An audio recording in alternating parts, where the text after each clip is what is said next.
El viento conoce mi nombre. Es la nueva novela de Isabel Allende. Una novela que me sacudió el alma, la verdad. Y pues tengo a Isabel Allende con nosotros. Isabel, gracias por la historia y gracias por estar con nosotros en esta entrevista. No, gracias a ti, Beto. Un millón de gracias por tenerme. Claro. Bueno, Isabel, El viento conoce mi nombre. Es una historia de inmigrantes, de niños inmigrantes, dos específicamente que aparecen en esta historia, que son Anita Díaz y Samuel Adler. Uno con una historia como un niño judío en la preguerra en el 39, 38, y la niña salvadoreña Anita Díaz. Es una historia que lo primero que uno se plantea cuando la lee es, hay muchos elementos en el ambiente del planeta hoy para hablar de este tema, pero debe haber un motivo inspirador para que Isabel se haya sumergido en el tema de la inmigración. ¿Cuál Mira, es? el tema aparece en 3 o 4 de mis libros anteriores, Sí, porque está en el aire. Yo creo que los escritores, los artistas en general, tenemos una antena que capta el inconsciente colectivo, la memoria colectiva.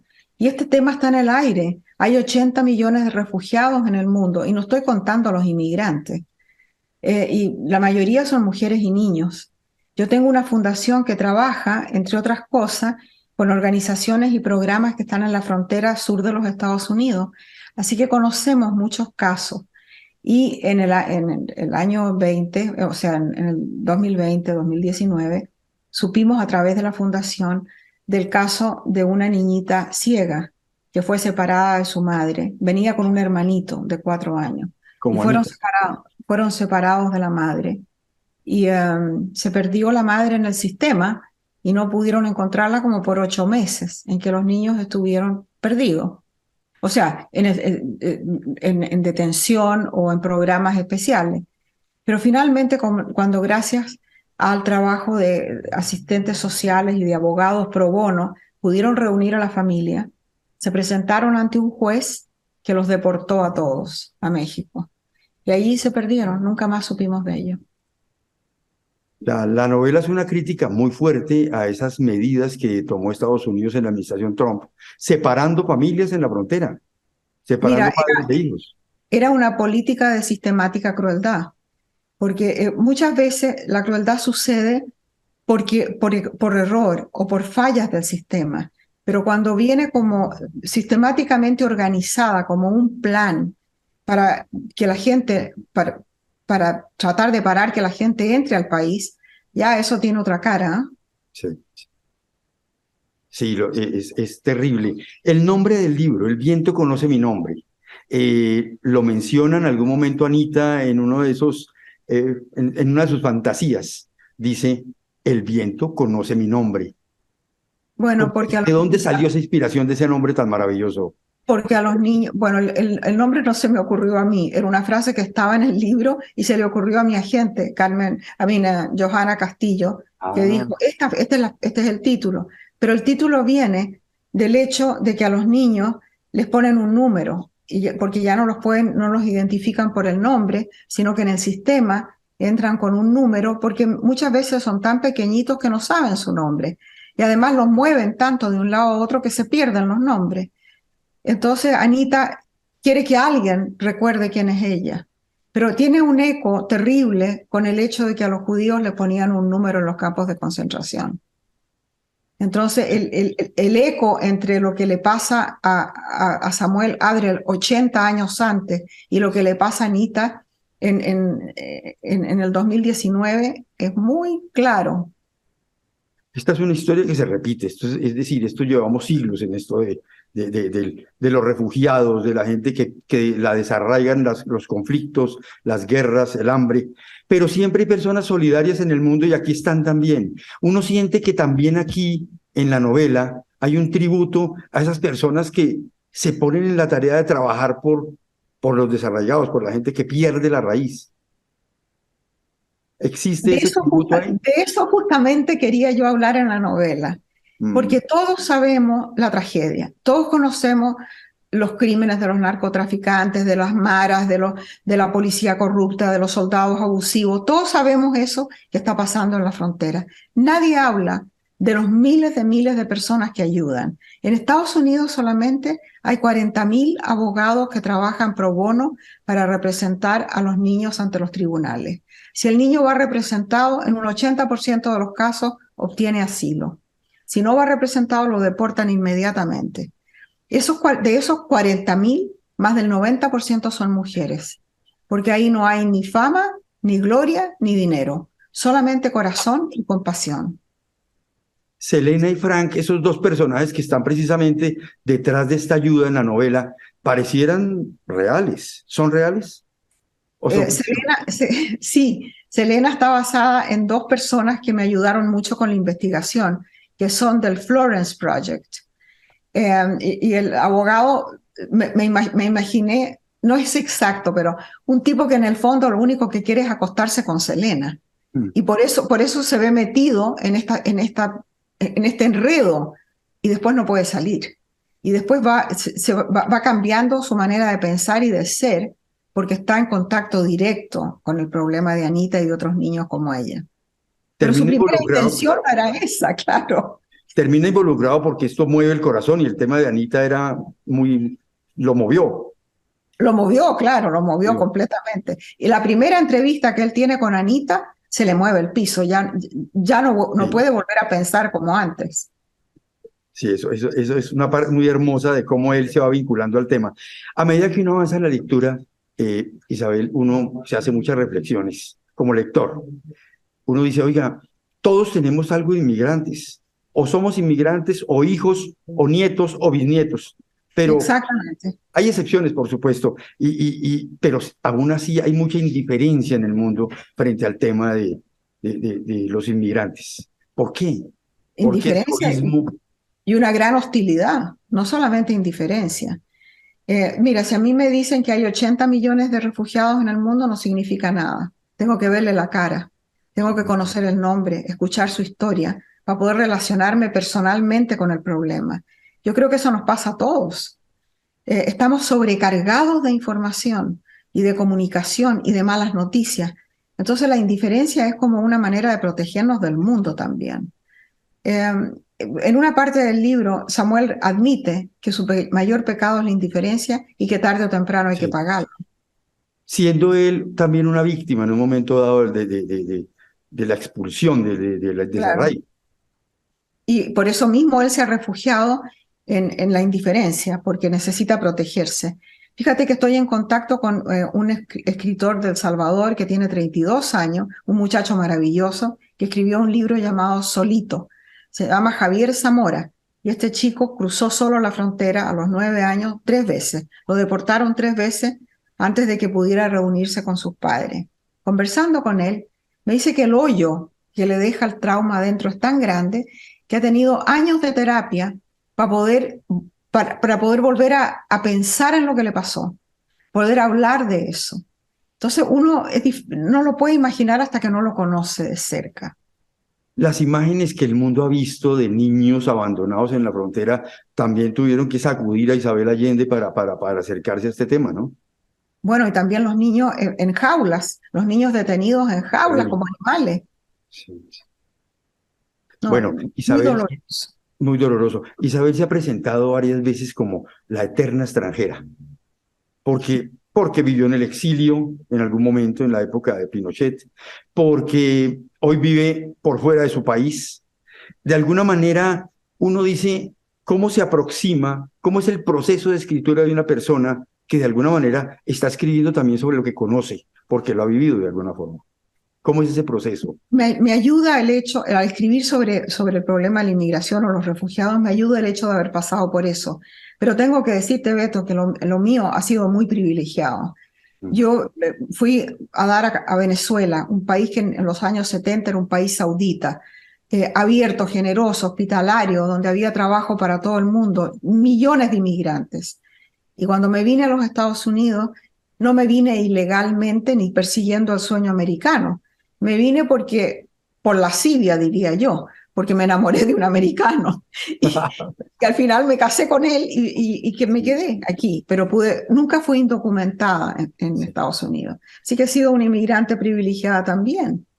Pero, Pero el corazón tiene que estar cerca de aquellos que dejan todo atrás, pierden todo y tienen que volver a empezar en otra parte. sí, hay un fragmento que yo quisiera leer, si me lo permite, Isabel. Está en la página 293, que muestra la esencia de la novela, que está en el dolor del niño, que es desarraigado, que pierde a sus padres, pero que además sufre algo que quizás lo más traumático de todo, y es que eso lo marca para toda la vida, y eso lo exalta mucho acá. Permíteme, yo busco dice así, 293. Dice, para Samuel, ese peregrinaje doloroso, lo dice, esto es cuando él ya tiene 80 años y ya está con Anita, ¿no?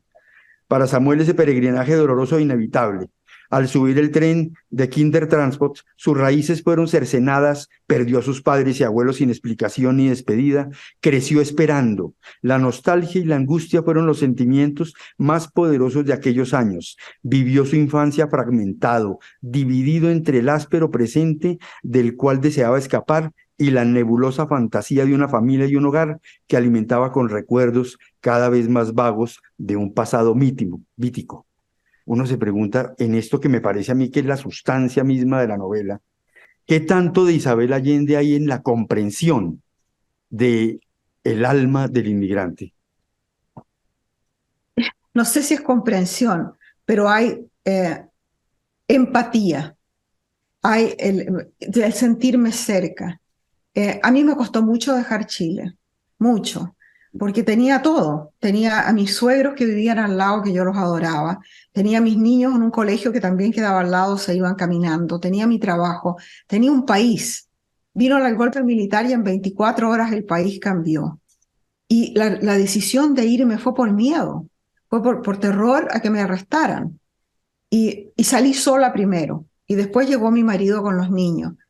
Pero ese momento en que uno toma la decisión de dejar todo atrás y te vas, yo me fui con una bolsita con tierra de mi jardín, con la idea de que yo tenía raíces ahí en esa tierra, esa era mi tierra. Y eso se pierde, la bolsita se pierde y se pierde todo por el camino. Cuesta mucho, cuesta mucho, primero que nada, es casi imposible volver. Fíjate que según las estadísticas, un refugiado demora entre 17 y 25 años en regresar a su país si es que regresa. Muchos salen con la llave de su casa en el bolsillo, pensando que van a abrir esa puerta y van a regresar al pasado. Y no existe el pasado porque el país ha cambiado, porque hay otra generación en el poder, porque sus hijos y sus nietos no vienen con ellos y porque no hay lugar para ellos en el nuevo país. Entonces, ese desarraigo se me presenta como tema. Bueno, yo te diría que en los últimos 6, 7 años, desde el Largo Pétalo de Mar que vengo hablando de esto. Claro, Largo Pétalo de Mar es la historia de la inmigración chilena. Y en medio del invierno, ahí también hay una niña guatemalteca que también es refugiada.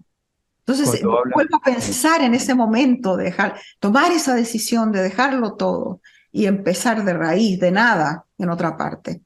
Es fregado. cuando habla Isabel de la gente que sale con la llave de su casa en el bolsillo, obviamente uno no deja de pensar en el pueblo palestino, que salieron literalmente con la llave en la mano. Literalmente, sí.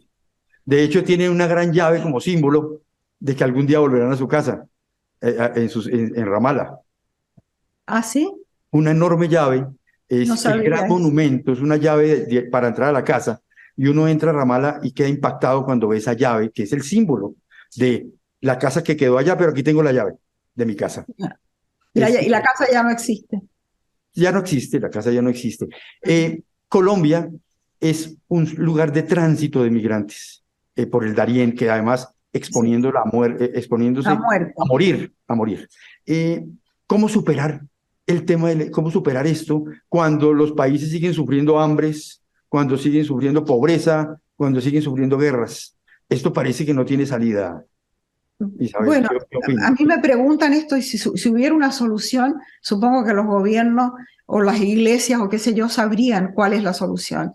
Pero a mí lo que me dice el sentido común es que, mira, en los Estados Unidos los inmigrantes hacen el trabajo que ningún americano haría por ese dinero ni en esas condiciones. De manera que son indispensables en la agricultura, en la industria, en el servicio doméstico, en todas partes. Y hay conciencia de eso, pero al mismo tiempo hay una terrible xenofobia y un sentimiento anti-inmigrante. Si estos inmigrantes fueran de Escandinavia o de Ucrania, serían blancos, y esos entran. Los que no entran son la gente de color. Los Y mientras más inmigrantes, oscuro, menos entran. claro, los inmigrantes en Entonces, Estados Unidos hay han pesado fuertemente en la economía. mucho, mucho. Entonces, ¿cuál sería una solución? La que existía hace muchísimos años, que era darles un permiso de trabajo.